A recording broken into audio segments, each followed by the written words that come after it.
आहे आम्ही व्यापार बुद्धीने करतो, हाताने करतो का तोंडाने करतो? व्यापार हा बुद्धीचा विषय आहे. तद्वत भक्तीचा विषय सुद्धा तोच आहे. भक्ती सुद्धा बुद्धीने केली पाहिजे. लोक डोकं घरटी येतच नाही, हात पायला येतच. काय करतस? डोकं घरी आणि हातपाय सोबत. भक्ती होणार नाही. ज्ञानोबराय म्हणतात बुद्धीचे वैभव अन्य नाही तुझे, एका केशवराजे सकळ कीर्ती, एका केशवराजे सकळ कीर्ती, एका केशवराजे सकळ कीर्ती, एका केशवराजे सकळ कीर्ती. बुद्धीचे वैभव अन्य नाही तुझे, बुद्धीचे वैभव अन्य नाही तुझे, आले नाही तुझे, बुद्धीचे वैभव आले नाही तुझे, एका केशवराजे सकळ कीर्ती, एका केशवराजे सकळ कीर्ती, एका केशवराजे सकळ कीर्ती, एका केशवराजे सकळ कीर्ती. हो, बुद्धीची जर का श्रीमंती असेल तर ती माझ्या परमात्म्याशी नातं जोडण्याची श्रीमंती आहे. आणि ती श्रीमंती जर का आपण टाकून दिली तर मग मात्र बुद्धी कामाची नाही. बुद्धी लोक कोण कुठे लावेल, कोण कुठे लावेल सांगता येत नाही. एका साधूकडे एक सामान्य व्यक्ती गेला आणि तो म्हणायला लागला, साधू महाराज माझं मन काही लागत नाही. म्हणे मग तुझं मन आहे कुठे? म्हणे माझ्या म्हशीत आहे. कुठे आहे? साधू महात्मे तुमचे आपल्या सारखे नव्हते, अनबाई इकडे पुनबाई तिकडे. साधू महात्मे परिपूर्ण स्थितीला पोहोचलेले होते. त्यांनी सांगितलं की बाळा तुझं ज्याच्यात चित्त लागतं ना त्याचं स्मरण करत बेस. खालच्या तळघरात त्यांना समाधीला लावलं आणि चिंतन करायला लावलं. कशाचं? म्हशीचं. दुसरं चिंतन करू नको. एक दिवस गेला, 2 दिवस गेले, 3 दिवस गेले. चौथ्या दिवशी साधू महात्म्यांनी उठवलं, बाळा आता उठ. तुझ्या बुद्धीत ज्याचा प्रकाश आहे तो कधीच मावळला. म्हणले महाराज काय झालं? म्हणले म्हैस मेली. आता बुद्धीतून निघाली का राहिली? ती परत निघाली ना, लगेच निघाली. ते म्हणले छान झालं, म्हैस मेली, बरं झालं. काय झालं? बरं झालं. समजणं का नाही? काय माहिती? विठ्ठल विठ्ठल.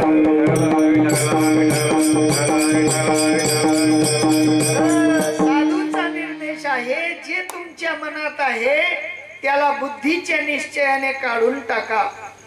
काय तुमच्या आपल्या मनात आहे? सगळा संसार भरलेला आहे. नको नको म्हणा कुंतो माया जाणे, नको नको म्हणा कुंतो माया जाणे, नको नको म्हणा कुंतो माया जाणे, नको नको म्हणा कुंतो माया जाणे.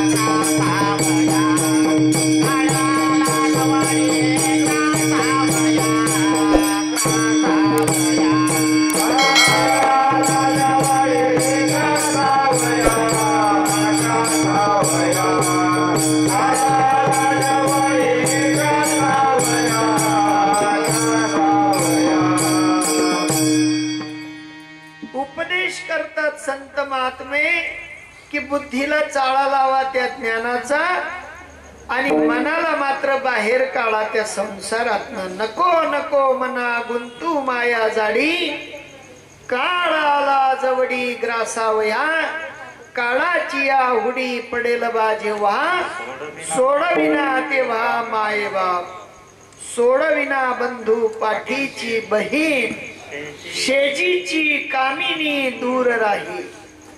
कोणी सोडू शकत नाही. सोडवेल तर कोण सोडेल? एका चक्रपाणी वाचून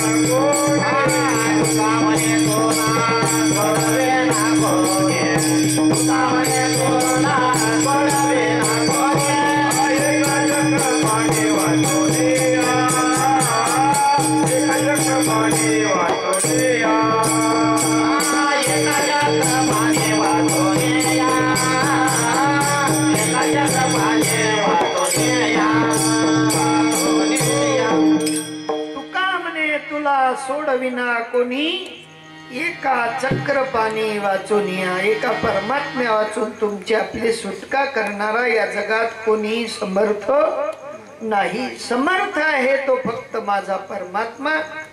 आणि म्हणून आपण फसवेगिरीत काही फसायचं नाही. कारण प्रत्येक गोष्ट या जगातली फसवणारी आहे, पण त्या फसवेगिरीचं निवारण करणारा तुमच्या आपल्या साक्षीत्वाला साक्षी असणारा माझा परमात्मा आहे. आणि त्या परमात्म्याच्या भक्तीचा विचार आपण केला पाहिजे. भक्तीचा विचार जोपर्यंत आपण करत नाही तोपर्यंत मात्र आनंद निर्माण होणार नाही. आणि तो आज आनंद निर्माण करण्याचं मोठं श्रेय आजच्या ज्यांचा जन्मदिवस आहे या काळाला श्रेय जातं. कारण ज्यांनी या धरेवर मात्र अवतार घेतला त्यांचं कितवं वर्ष वाढदिवस? कितवा? 9वा वाढदिवस. 9 वर्षापासून त्यांनी या भूतलावावर आगमन केलं. आणि 9व्या वर्षी त्यांच्या या बर्थडे उजळणीमुळे तुम्हा आपल्याला भक्तिसूत्राचा आनंद प्राप्त झाला. बारकाईने विचार करा, किती भाग्यशाली असेल ते बाळ, नाही का? नाही ते पोर असले ते वाढदिवस मग मजा आहे. केक कापान केक खाते नंतर निघोट, पण अगोदर बापूजी येणार आहेत. बापूजी येणार आहेत. संत दर्शनी हा लाभ, संत दर्शनी हा लाभ, संत दर्शनी हा लाभ, संत दर्शनी हा लाभ, संत दर्शनी हा लाभ, संत दर्शनी हा लाभ,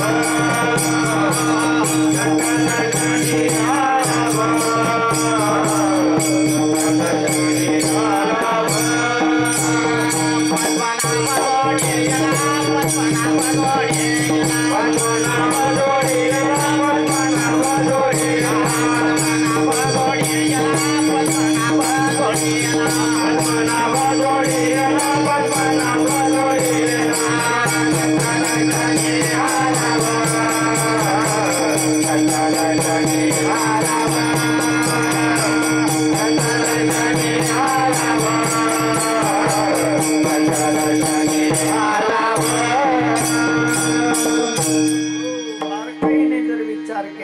जगद्गुरु तुकोबराय म्हणतात की संत दर्शनी हा लाभ पद्मनाभ जोडीला. संतांच्या कृपेने, संतांच्या दर्शनाने देवापासूनच जे तुटलेलं नातं आहे तेच त्या ठिकाणी जोडलं जातं. आणि नातं जोडण्यासाठी साधूंचं आगमन राहतं. कारण जर घरच्या घरी देवाशी नातं जोडलं असतं तर साधूंना या भूतलावर प्रत्येक वेळेला प्रत्येक युगामध्ये यायची गरज पडली नसती. आणि भक्ती सूत्राचा विचार या जगासमोर मांडायची सुद्धा गरज पडली नसती. कारण जो तो जीव हुशार राहिला असता आणि हुशार जीवाला मात्र काही सांगण्याची गरज पडली नसती. परंतु साधूंना मात्र तुमची आपली दया आली. बुडतसे जन न देखवे डोळा, येतो कडवडा म्हणून. साधूंना मात्र तुमचा आपला कडवडा आला आणि त्या साधूंनी तुमच्या आपल्यासाठीच अवतार धारण केला. अवतार तुम्हा धराया कारण अवतार तुम्हा धराया कारण अवतार तुम्हा धराया अवतार तुम्हा धराया उतराया जन देवा उतराया जन देवा अवतार तुम्हा धराया कारण अवतार तुम्हा धराया कारण उतराया जन देवा उतराया जन देवा अवतार तुम्हा धराया कारण अवतार तुम्हा धराया अवतार तुम्हा धराया कारण उद्धराया जन जड जीवा. जीव कसा आहे? अज्ञ आहे आणि जडत्वाची भावना जीव धारण करतो. म्हणून साधूंना सांगावं लागलं, जड जीवाला तारण्यासाठी साधूंना या भूतलावावर यावं लागतं. साधू येतात, निर्मळ अंतकरणाने येतात आणि निर्मळ अंतकरणाने तुमच्या आपल्या ठिकाणी त्या ज्ञानाचा उद्बोध करतात आणि त्या उद्बोधाने तुमचं आपलं अंतकरण सुद्धा निर्मळ होतं. आणि निर्मळ अंतकरणाचा जो भाव, भक्तिसूत्राचा जो थांग आपल्याला लागतो, त्याच्यात मात्र काय निर्माण होतं ते अभंगाचं प्रथम. भक्तीचा जीवाला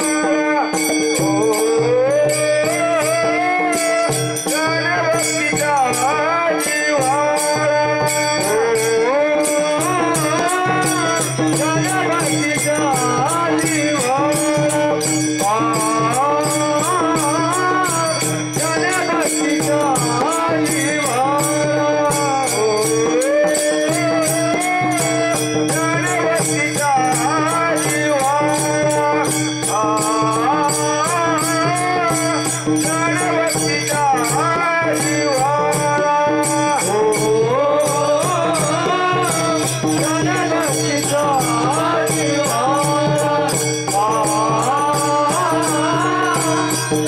भक्तीचा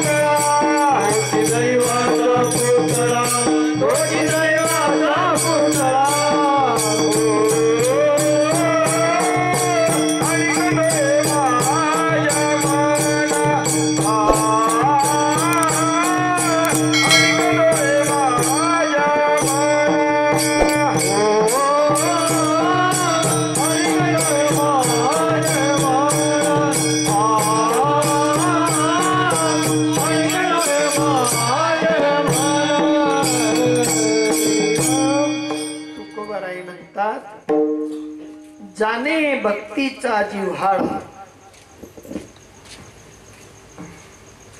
साधूच्या अंकित होऊन ज्यांनी मात्र भक्तीचा खरा विचार समजून घेतला, त्यांच्या अंतकरणामध्ये भक्ती सूत्राचं जे सूत्र आहे ते प्रतिपल वाढत असतं. आणि वाढत्या भक्ती सूत्राचा विचार त्या भक्ती सूत्राने सदोदित स्रवत असतो. ज्या ठिकाणी पाण्याचं पर्क्युलेशन असेल आणि त्या ठिकाणी जर का विहीर खोदली गेली तर त्या विहिरीला जसं जिव्हाळ्या स्वरूपाने पाणी मात्र सदोदित राहतं, ते कधी कमी होत नाही.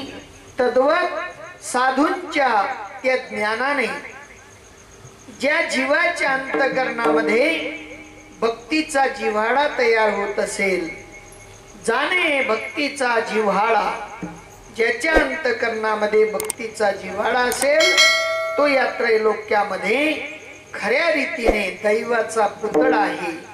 त्याच्यापेक्षा वेगळा दैववान कुणी नाही. आणि अशा दैववान पुरुषाचा विचार त्यावेळी ज्यावेळी तुकोबरायांनी ते भक्तिसूत्र जाणलं, बाबाजी चैतन्यान करून त्या ज्ञानाचा विचार समजून घेतला आणि ज्या वेळेला आपल्या अंतकरणामध्ये भक्तिसूत्राचा विचार प्रत्यक्ष रीतीने अनुभवला आणि त्यावेळी त्यांनाही कळायला लागलं की ते दैववान आहेत जे साधूचे अंकित आहेत. पण इतर जे असतील ज्यांना साधुता माहिती नाही, साधूचा अंकित भाव माहिती नाही, ते दैववान या त्रैलोक्यामध्ये नाहीत. श्रीमंत असतील, मालदार असतील, कुठेतरी मोठमोठ्या प्रॉपर्टी होल्डर असतील, पण दैवाचे पुतळे असतील असं शक्य नाही. विठ्ठल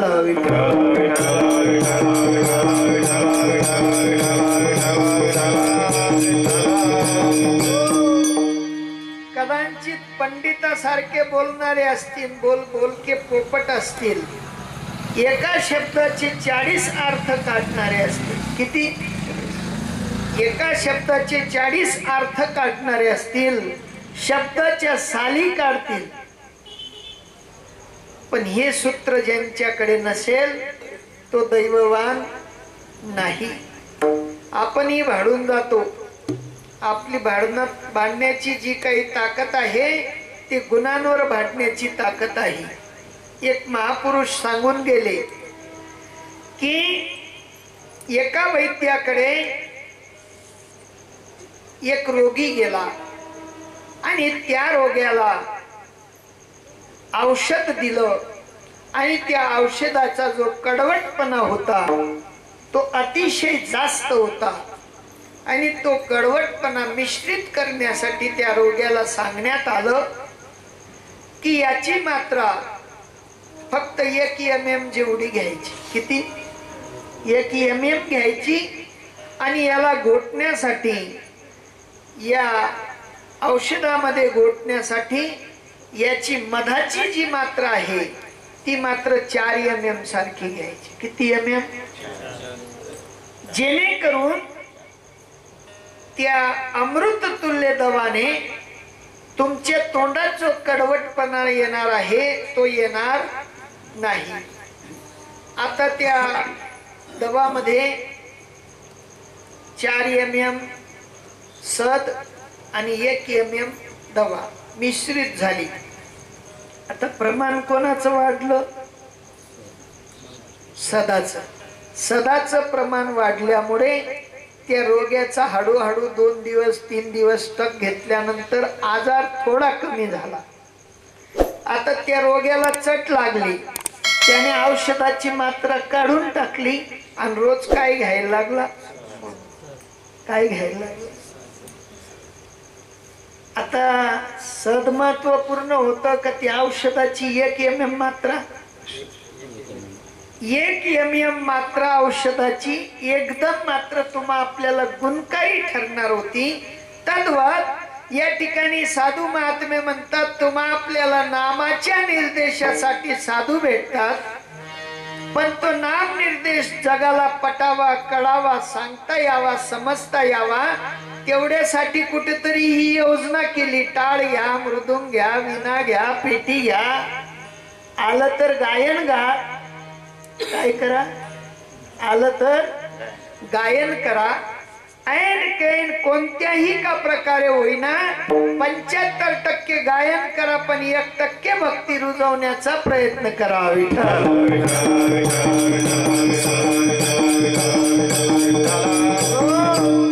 पण झालं काय की आम्ही त्या 75% भाडलो आणि 25% ज्ञानाचा विचार विसरून गेलो. विठ्ठला